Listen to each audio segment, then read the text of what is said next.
This is the Christian Life Coach Collective, and I'm your host, Laura Malone. We're talking all things coaching, concepts, tips, tools, self-coaching, mindset, faith foundations, and definitely entrepreneurship, because I want to support your calling as a coach and help you build a thriving online business with God as your CEO. So I hope you enjoyed today's episode. Here we go. I was once told by somebody that I care about and I respect the opinions and feedback of that she doesn't feel like she has much to offer because she knows I have the ability to coach myself through things, and she thinks I seem to know what I need to know. So to paraphrase it, kind of like, why would she pipe up, right? If I'm sharing something. And of course, my response was that I'm always interested in what she says. And by the way, she's a trained and certified coach. Regardless of the fact she's not actually practicing it right now, but she's got the skills. She has high intelligence, lots of amazing life experience. And I told her, she always has permission to be part of my process. But I guess I've assumed that in my relationships, my personal relationships, that if I talk about something with somebody, that they would see I'm inviting them into the story, right? I am really good at drawing the line between personal and private. So if it's personal and I share it, then you're invited into the story. If it's private, I won't be sharing it. And if I need help or advice, I'll usually ask. But my friends and family, they're always welcome to ask if I need help or advice, because coaches need help too. Coaches need coaching. We're not the only ones with the only tools and the only help that's good for us.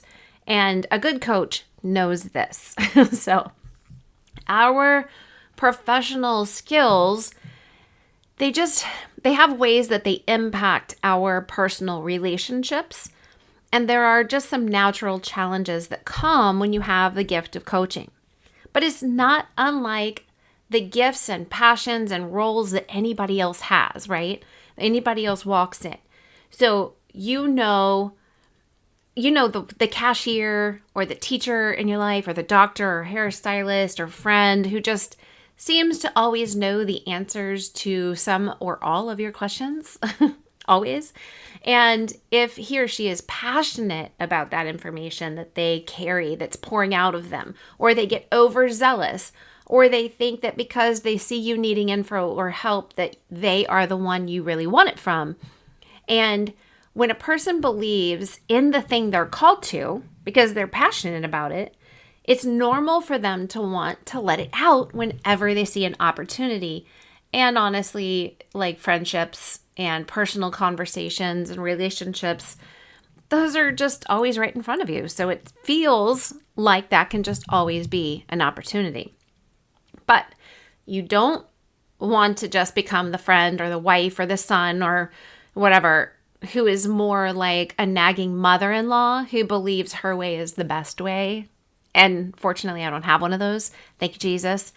And I hope to not become one. So my mother-in-law has set a good example. So blessings on all of my future in-law children. I'm hopeful to not be in your way. But just because we try not to coach people when they don't want it doesn't mean that that's how they experience us. When you have the calling of a coach, it just naturally pours out of you. You have to become aware of how it comes out and when, so that your own awareness is your personal leadership style of your own life. Because that's the best kind of coach, the one who leads themselves well and sets an example. That kind of coach serves the industry well, and the industry of coaching, by creating the expectancy that coaches are aware people, compassionate people, and that they operate at a standard of excellence in their own lives because they're in process. They're trying to grow themselves. They're always doing transformative work for themselves. They're not just telling other people what to do. They're practicing what they preach. That is the type of coach that serves their clients, their industries, and their personal life well. In the past, you might have heard me say to not really hire friends and family as your clients. I did episode 154 on coaching friends and family, and you can listen to that. There's a different direction of this conversation in that episode. But I will say I know that a lot of the coaches I work out with, especially when they're starting out their coaching, they're starting to look for clients, they're building their business, they only know the people in front of them.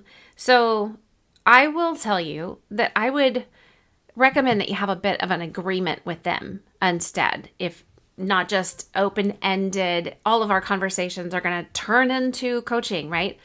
First off, your friends and family aren't usually your ideal clients anyway. And sure, you might start off practicing with them when you need somebody to sit in that virtual chair across from you in the beginning.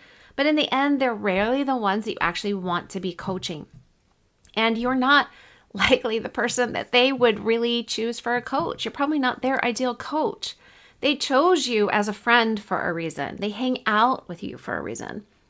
And if you have so-called friends who only hang out with you because you coach them for free, stop hanging out with them. Send them a scheduling link. They're not friends. They're hanging on. They're clinging to the boat, the friendship.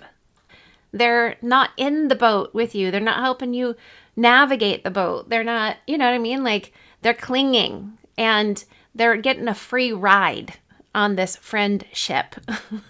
So they're clients that you're working for nothing for.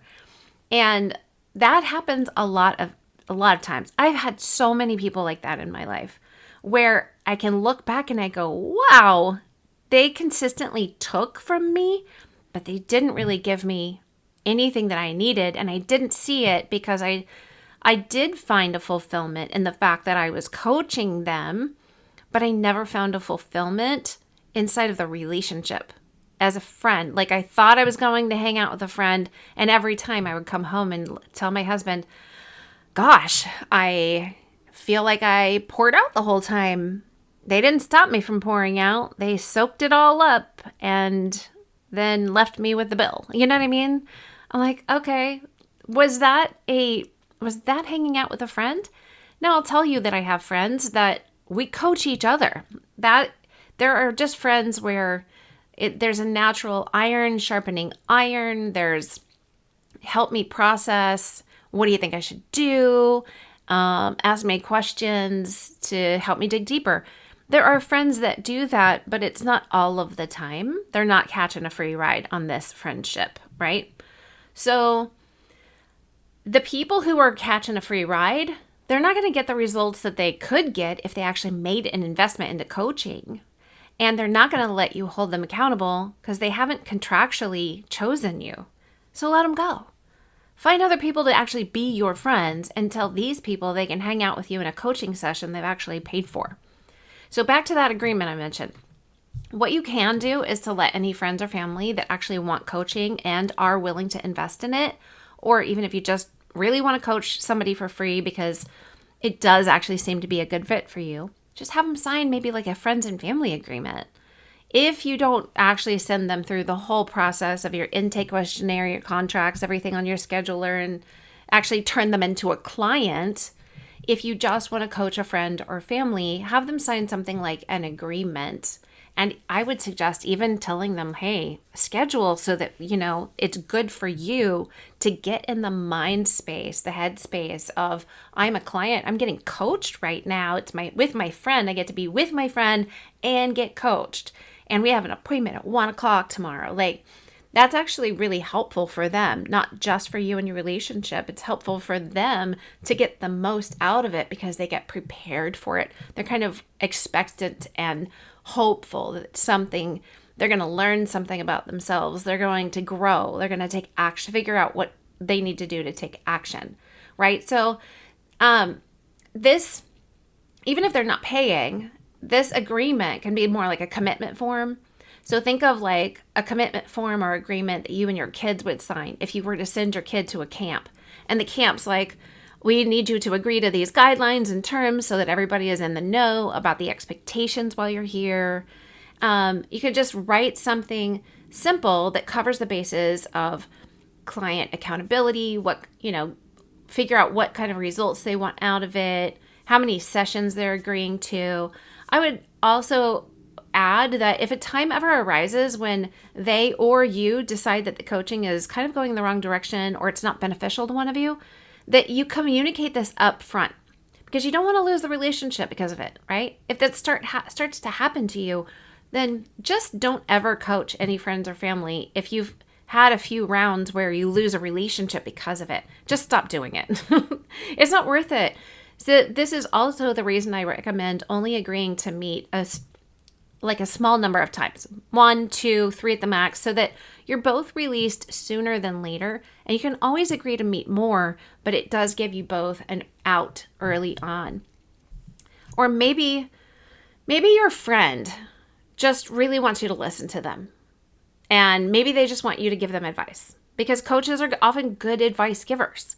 Maybe you have friends that are just like, I just need you to hear me. And then I do want you to give me advice. I don't really want coaching. I just want you to be my friend who gives me advice in this situation, right? Well, that's okay. That's being a friend who's giving advice. But you don't have to slide into coaching mode. And remember that this giving advice, consulting, teaching, it's not a coaching relationship when you're doing that. Coaches guide a client. They don't spend the whole time teaching them or consulting them so the client knows exactly what they're supposed to do. A coach helps the client find their way forward and asks the right questions to do so. The coach doesn't have all the answers. The client can figure out the answers. Now, it never doesn't mean the coach never offers options or opens the door to more clarity or helps give resource or wisdom that they carry already. It just means that a coaching session should really allow the client to take more space inside of it than the coach. It's supposed to be a space for the client to grow, not for the coach to just shout out what they know, okay? I would also offer that you can just ask your friends or family ahead of time, do you want me to put on my friend hat, where I just listen to you and then I secretly go beat him up for you? Or my pastoral or chaplain hat, where I just listen and then I just let you be? Or would you like me to put on my coaching hat, where I ask you questions to help you dig deeper, and then I'm available if you want to ask me questions? And just ask them what hat they want. And they might start with one, I just want you to be my friend, or I just want you to be my chaplain, right? I just want you to listen. I just want to get all out on the table. I need to debrief. And then they might say, okay, now I want you to pick up a little bit of my offense and be with me in this hurt and this anger, and I want you to be my friend. And yes, maybe I do want you to go beat him up, right? Then they usually pass through that and they're like, okay, I need some coaching. Can you help me figure out, why do I feel this way? And what am I supposed to do about it? The thing I really want to get to is how you could avoid the trap of falling into coach mode when you're just in a personal conversation, especially with friends or significant others, and even just people you just randomly meet. First, if you're a coach or you're becoming one, 2 skills that you have to develop, which will benefit every relationship inside and out of coaching, they are active listening and empathy. So as a coach, you're probably full of wisdom or experience or helpful advice in some area. You probably know how to ask amazing, thought-provoking questions. So you're going to have to navigate the perception that you've got it all figured out. People who already know you might lean towards interpreting your life as you know better. And people who don't really know you might interpret your gifting as a coach as you already live this perfect life. That's how you got to be the expert, and that's why you're a coach. Obviously, neither are true, even if you think it is. Just kidding. But you will have to learn how to use language that's more curious and inquisitive when you're coaching, or even just in your relationships when you're not coaching. If you have coach speak in your brain, it's going to come out at the dinner table with your kids. If you've been coaching all day, you've been thinking about working in your coaching business, doing all the things, then suddenly you're at the dinner table, you need to have mom speak or dad speak, not coach speak. You have to take the hat off and put on the other hat that allows you to speak the language of the people in front of you. And your family at the dinner table, they're not your clients. So you need to talk to them like they are your children, your spouse, your significant other, your parents, your sisters, brothers, friends, whoever is in front of you. You need to put on the proper hat for being in a relationship with that person. You have to remember to draw the line and say, I'm not a coach right now. I'm a woman. I'm a man. I'm a son. I'm a wife. I'm a mom, a dad. And if you know what hat is appropriate for the time, then you can learn how to take that hat off and put on your coach hat when you have somebody needing coaching and you have permission to coach them. Okay? Now, when you have the language that's more curious, you're going to be asking questions because it's easy to speak like you just know the answer and people should do what you tell them. But you, instead of just making statements, you need to ask, and you need to be asking questions. You need to be leaning in. You need to be listening. Like what they're saying is important. You need to mirror them. You need to have empathy.